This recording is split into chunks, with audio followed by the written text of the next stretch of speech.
more bad news for Rudy Giuliani. A federal judge on Tuesday ordered him to turn over a lofty list of luxury assets and properties to two former Georgia election workers who won a $148 million defamation lawsuit against him last year.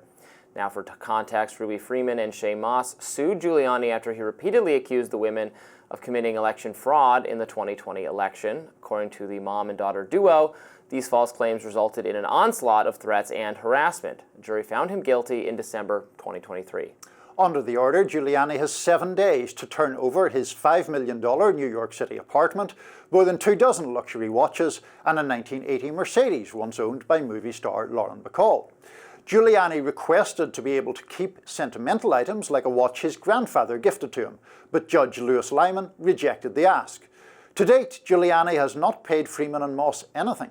In a statement Tuesday night, his attorney said, quote, "Stay tuned. When the judgment is reversed in the Court of Appeals in Washington, D.C., these plaintiffs will be required to return all this property to Mr. Giuliani. We repeat, stay tuned."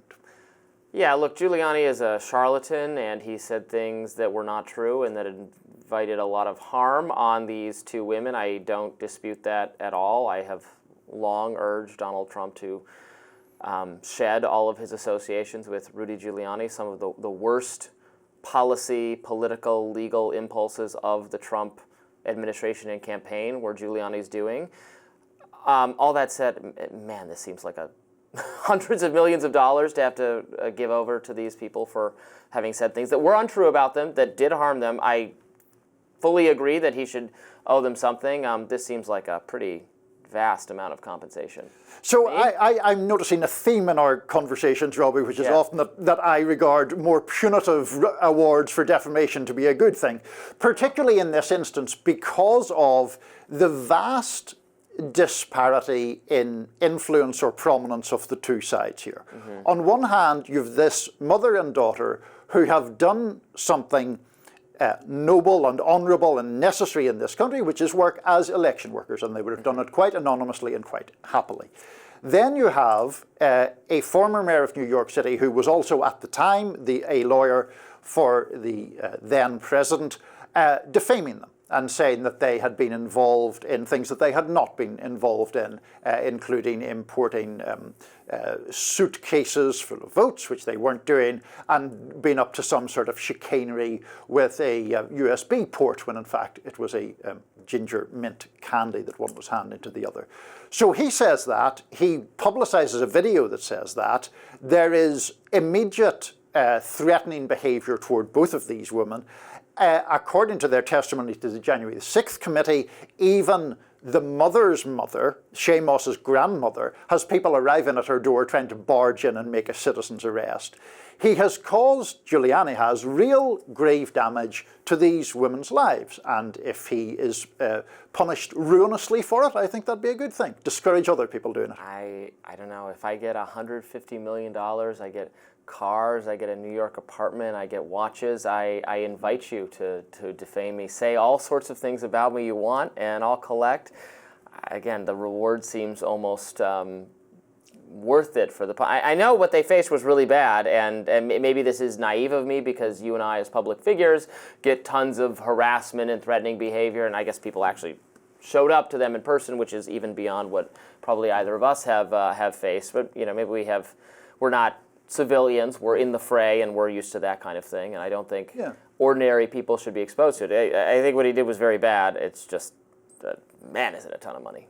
Well, I mean, it's a ton of money for a ton of misbehavior and a ton of damage that these women incurred. Yeah, I mean, he didn't assault them. He didn't attack them. He said things about them that were bad and wrong, but I mean, it is speech. I think we should be tough on crime when the crime is defamation as well as everything else. Yeah, I mean, honestly, I don't even necessarily think defamation should be a crime or should be illegal.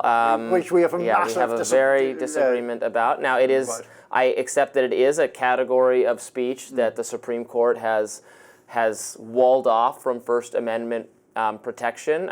It used to be more important, I think, to have it be illegal when your livelihood was maybe more directly tied to your, reputation in like an 18th century sense, where, spreading rumors or gossip about the local miller could put him out of business.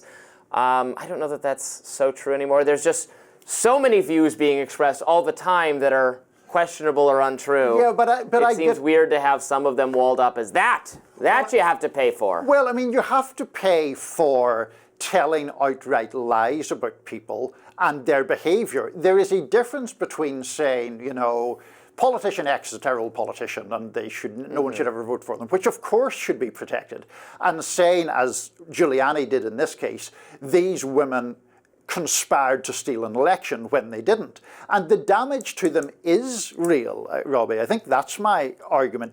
I think it is too. It's just of their right to have a peaceful life unimpeded by lunatics arriving at their house or at their grandmother's house to try to make citizens' arrests for things that they never did. It just seems ludicrous. And I just add to this one of many reasons, in my view, to dislike Giuliani.